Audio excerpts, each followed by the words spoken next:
Hello, je vous retrouve pour un tuto rapide aujourd'hui et surtout un focus sur le col du polo Solène. Donc on va réaliser la pose de la patte de boutonnage et du col ensemble. La première étape va être de marquer notre repère avant de venir coudre nos pattes de boutonnage. Patron, vous aviez normalement vu qu'il y avait des crans.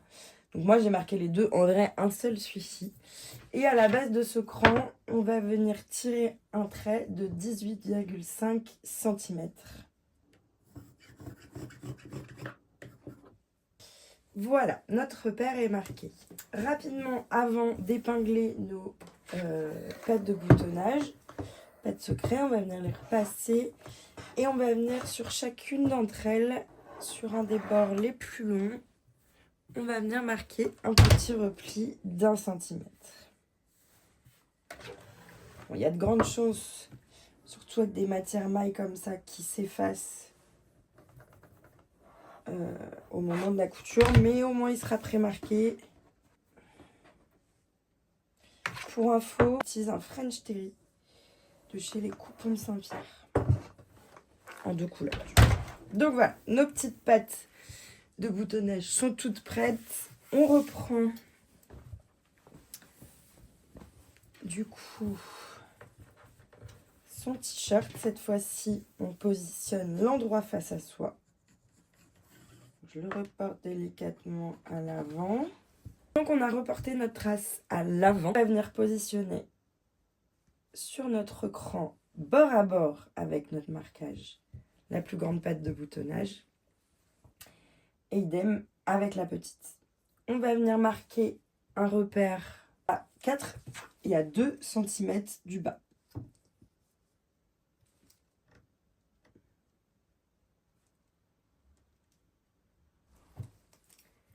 Et du coup, je vais vous expliquer de plus près comment vous allez faire votre couture. Vous allez partir du coin en haut à gauche. Vous allez venir piquer à peu près à 3 mm du bord, jusqu'au premier repère à 4 cm. D'ici, vous allez passer de 3 mm en fait à 0. L'idée, ça va vraiment être de venir former un petit, si mon stylo veut bien marcher, un tout petit triangle à ce niveau-là. Donc en fait, concrètement, ce qui va se passer quand vous allez coudre, on va partir d'un point d'arrêt, on va coudre au point droit à 3 mm. Ici, on va commencer à ramener sa couture pour arriver au repère à 2 cm pile au milieu des deux. Donc je veux que votre aiguille elle soit au milieu. Vous allez repartir de 0 à 3 mm et remonter votre couture en finissant par un point d'arrêt. Une fois qu'on aura fait ça, on se retrouve pour découper notre fente. Quand même, une fois épinglé, ce que ça nous donne.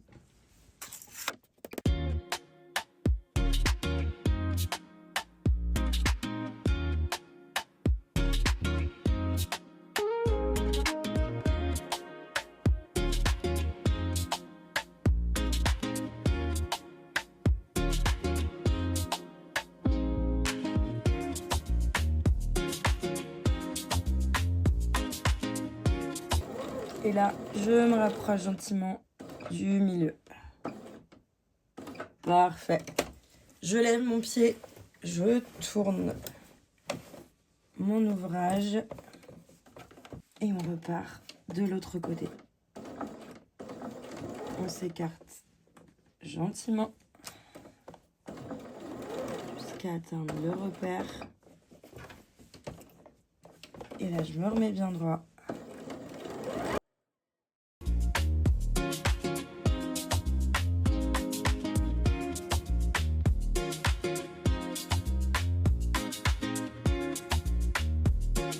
Donc, je viens couper mes petits fils. Équipe de mes ciseaux. Et je vais venir découper jusqu'au point. Alors, il vaut mieux faire pas assez que trop dès le début. Logique. Mais en fait, il faut vraiment que vous arrêtiez 1 à 2 mm de la pointe.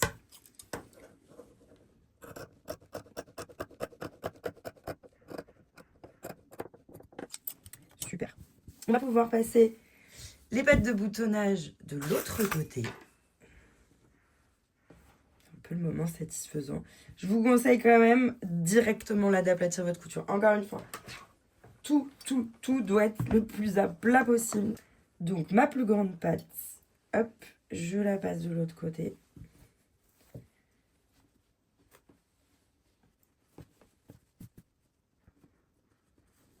Je repasse direct un coup de fer.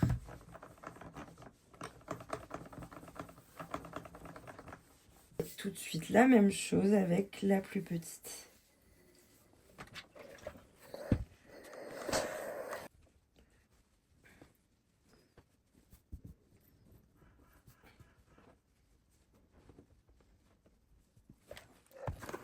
Si vous avez une petite tension qui se crée à ce niveau-là, c'est très probablement qu'il vous manque 1 ou 2 mm de coup de ciseau.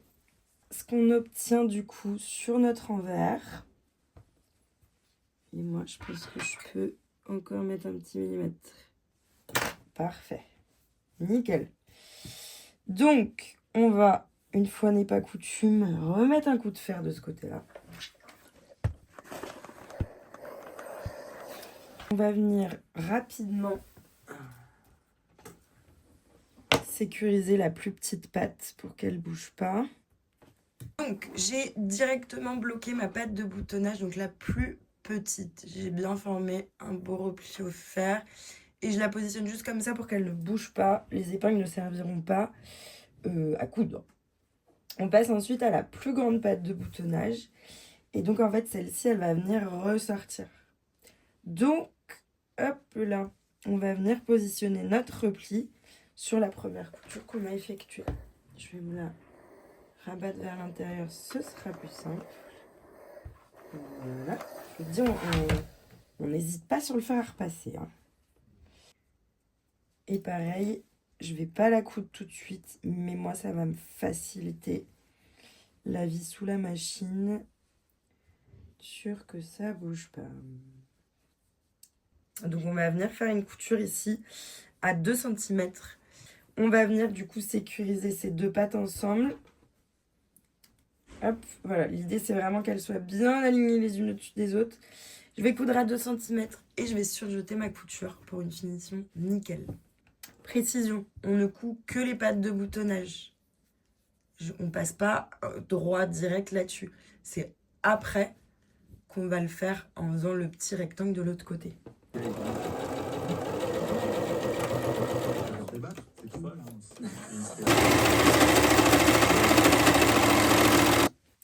Voilà, donc j'ai bien assemblé ensemble mes deux pattes de boutonnage, mais juste toutes les deux. J'ai surjeté ma couture pour que ce soit nickel vu de l'intérieur. Et on va venir surpiquer le bas uniquement de la patte de boutonnage. Et regardez, je vous ai pré-dessiné exactement ce qu'on va faire. Et du coup, là, l'idée, c'est vraiment de prendre toutes les épaisseurs de tissu ensemble. Donc, l'avant du polo et les deux pattes de boutonnage.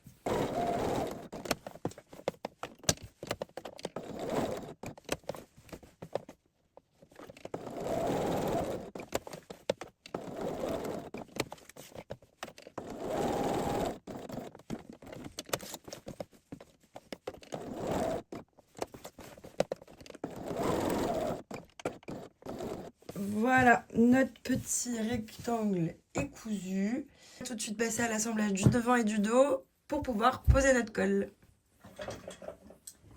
Donc, je viens épingler endroit contre endroit mes deux épaules.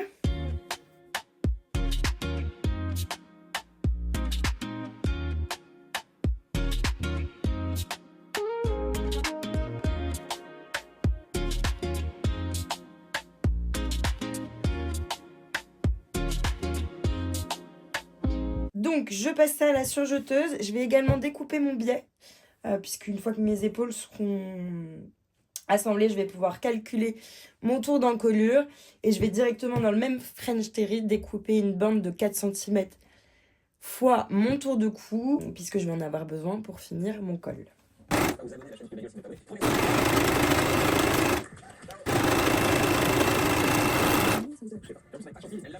Je voudrais pas être à l'intérieur de ton but, franchement. Là, je sens rien. Moi, j'ai pas envie de pleurer, c'est pas une émotion. Et mon petit biais, donc Comme vous pouvez le voir, moi je l'ai plié qu'en 2 parce que j'ai un tissu qui rebique. Et que si je le plie en 4, ça va ne servir à rien, ça va que rebiquer, ça va m'empêcher ça va m'empêcher de bien épingler. Donc j'ai plié mon billet, je l'ai perdu, mais quelque part se trouve mon col, que j'ai également préassemblé. Bon bah pour ça, rien de très compliqué, hein. On positionne ces 2 pièces colle endroit contre endroit, on coud au point droit, on dégarnit les angles, on retourne, on repasse bien. Vous pouvez tout à fait réaliser une surpiqûre. Moi, c'est ce que j'ai fait sur ma version à rayures. Mais là, pour celle-ci, j'ai envie de tester sans. C'est parti pour finaliser le col et la patte de boutonnage. Donc, on va se positionner sur l'endroit de notre futur polo. On va venir enlever nos petites épingles qui sécurisaient nos pattes de boutonnage.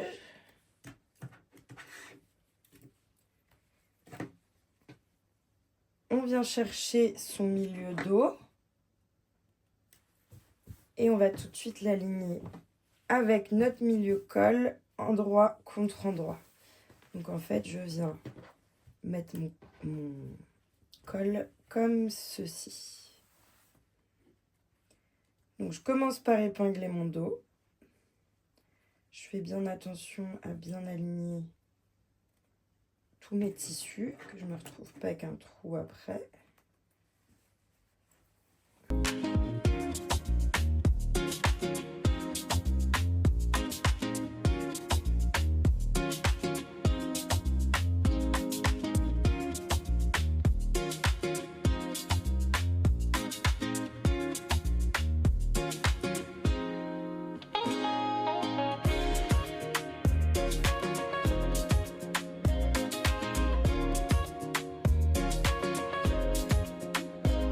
Donc l'idée, en fait, c'est que l'extrémité de colle arrive sur la patte de boutonnage. Pas tout à fait au bout, mais sur la patte de boutonnage. Je refais la même opération de l'autre côté.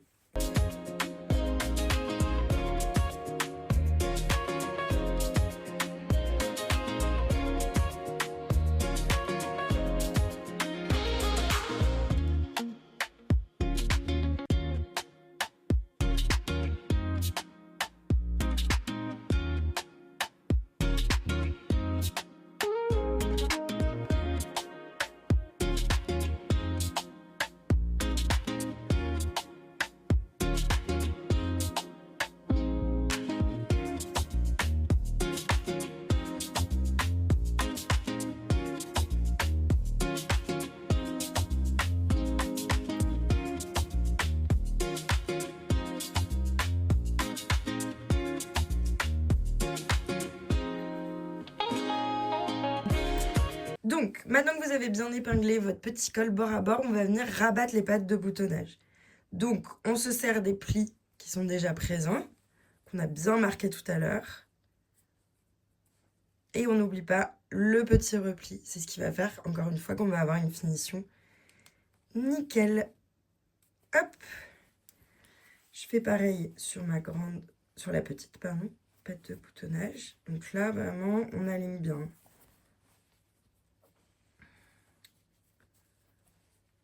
Voilà. Vous voyez, moi j'ai un petit décalage parce que forcément en travaillant avec des matières élastiques, ça peut arriver. Je vais couper l'excédent. Et là, je suis sûre que je suis bien bord à bord et que mon col sera bien pris. Pouf.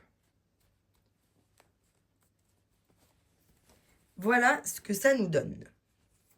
Vous pouvez, si vous n'êtes pas très à l'aise, si vous débutez en couture, déjà coudre au point droit à 1 cm. Si vous avez l'habitude, à se munir de son biais, donc comme je vous le disais, moi je l'ai plié qu'en 2, vous voyez, il commence déjà à rebiquer. Donc, je vais venir positionner ce biais bord à bord avec la patte de boutonnage. Et en fait, je vais tout simplement le réépingler. Donc, je reprends chaque aiguille. Il commence à y avoir pas mal d'épaisseur.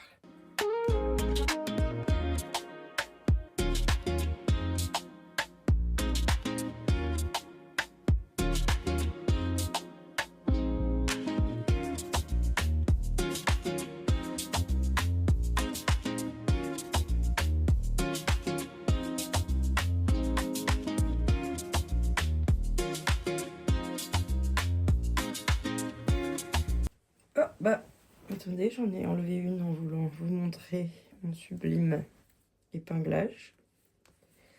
Épinglage terminé. Donc on a bien notre billet qui arrive au bord. Vous voyez, moi j'ai une petite marge. Je laisse toujours une petite marge. J'ai toujours peur de me dire j'ai coupé pour rien. Et du coup, notre mission va être de coudre au milieu de notre billet, donc à 1 cm. Et pour celles qui se sentent, vous pouvez ensuite surjeter votre couture. Derrière, on va venir rabattre notre billet ici pour avoir vraiment une finition, vous allez voir, trop belle. Si je passe ça sous la machine à 1 cm, moi je vais surjeter et on se retrouve pour abattre le billet.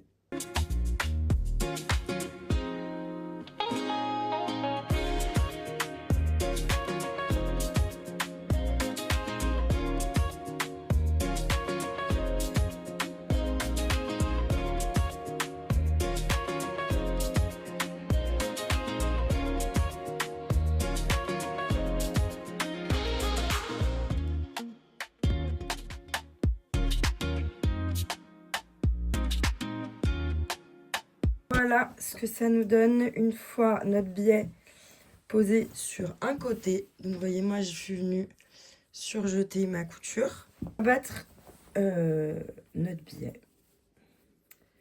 Donc rien de très sorcier, hein. Donc moi je vous avais dit, j'avais pas fait les replis d'1 cm, mais du coup j'ai toujours mon repère au milieu.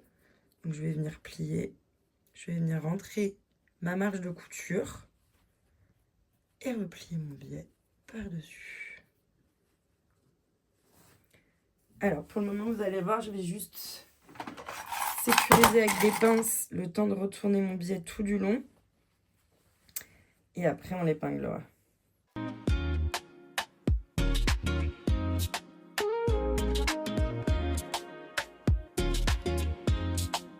Donc, j'ai bien rabattu mon billet tout le long de ma marge de couture. Je vais pouvoir retourner mes pattes de boutonnage dans le bon sens. Et vous allez voir, magie, magie, magie. C'est beau déjà. Et votre billet, du coup, va venir tout naturellement se plaquer dans l'envers du tissu. Donc, on va commencer notre couture ici. Et pas avant. Vous verrez, c'est au moment de surpiquer la patte de boutonnage qu'on viendra finir ce bout de billet. Et ben je vais continuer tout du long.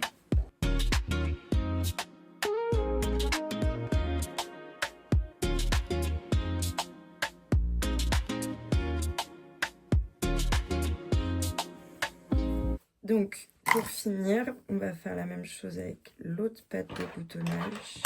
On vient la rabattre sur le biais.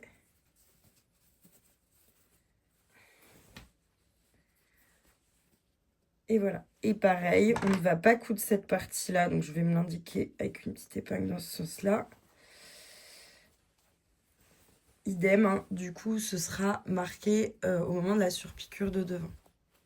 Du coup, vous voyez, le résultat, c'est quand même super propre. On va venir coudre la deuxième partie de notre billet pour le sécuriser et commencer à sécuriser les pattes de boutonnage. Donc, l'idée, ça va être de partir de l'angle, en fait, ici.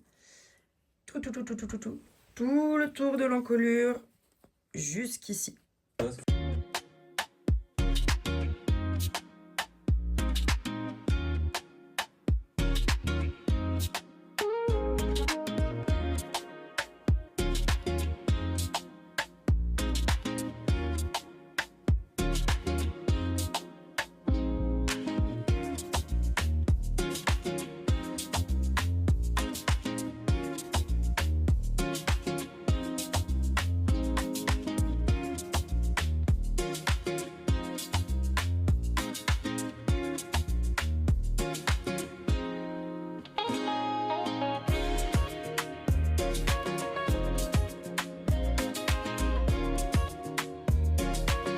Et voilà, notre col est officiellement cousu.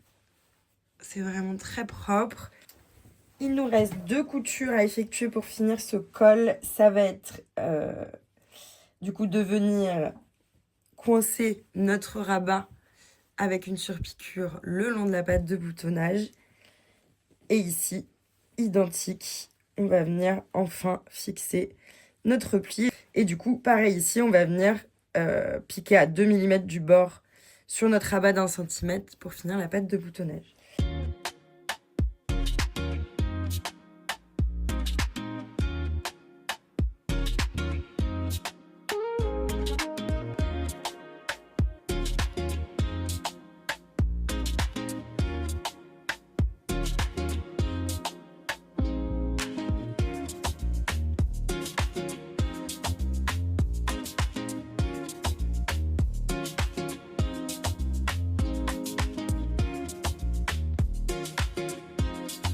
Et voilà, notre col est terminé. On a bien nos petites surpiqûres.